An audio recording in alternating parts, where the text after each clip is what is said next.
Hello. Today I will be presenting my leadership exploration. Let's get started. To start off, who is my leader?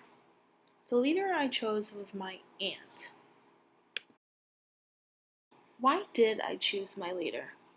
I chose my aunt because I am studying education with an emphasis in early childhood and elementary. She has been teaching for 35 plus years and still continues to teach. She gets the opportunity to work with many different students throughout all of the years she's been teaching. She makes a difference in many different people's lives. What did I want to learn from my specific leader? I wanted to learn about the rules and skills she takes head on in her classroom. I wanted to see what kind of influencer she was with her students. I wanted to see if there was any types of materials or resources included in her teaching that helped her through a school day. I also wanted to see what kind of approaches she took in her classroom that helped her become successful, so I would be able to take her approaches and test them when I have my classroom of my own. Next, we have leader versus topic researched in depth. When it comes to learning from a leader versus researching it in depth, you learn more about someone's personal opinion and the experiences they have gone through. Throughout my time in this class, I've got to learn more about leadership between what makes a good leader versus a great leader, the key attributes to being a great leader, what makes an effective leader, important leadership, and truly effective leaders.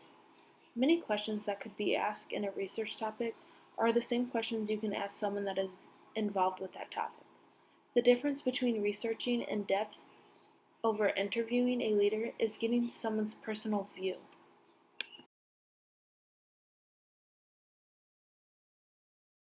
Question 1.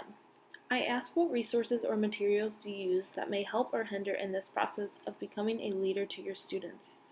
To sum it up, she said good leadership comes from within the person and their ability to respond to a situation, with solving problems, and situations, while adapting to needs as they arise while using what is available per each specific turn.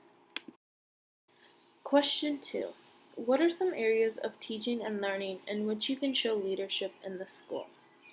She responded with, areas may pertain to academic, behavioral, social, emotional, professional growth, and mentoring/mentoring. Question 3 was, what approach do you use to take certain situations head on in the classroom? She responded with, trying to lead, ask questions, listen, reflect, build relationships, define problems, and create solutions.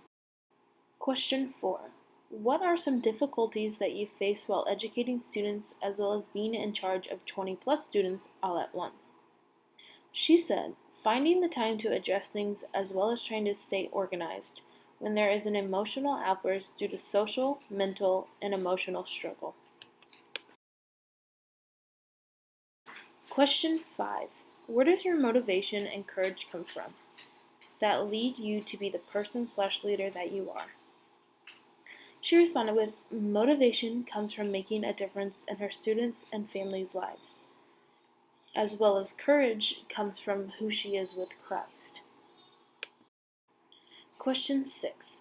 What are some of the key attributes that you would share with us are the most significant ones for being an effective leader? She responded with, integrity, being trustworthy, being a good active listener, being selflessness, teachable, and humility. Question 7. If there was anything that you would have changed in your leadership style, what would that be? She responded with, to be more bold and forthright earlier in her lifetime. Question 8. What is one of the most difficult challenges you've had to overcome? And her response was, trying to balance work and home life. Question 9. What is an example of a situation that you wish you would have handled differently?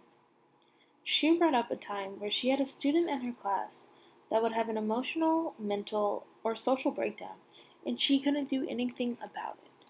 She had to ask for help when she wanted to handle the situation for herself. And question 10. What will be your fingerprint on the building after you leave? She said, providing students and staff with a calm and safe environment where they can share and express themselves freely. Mentoring others, having knowledge, wisdom, and loving those others many see as unlovable or as a challenge. This is the end of my presentation. Thank you for listening.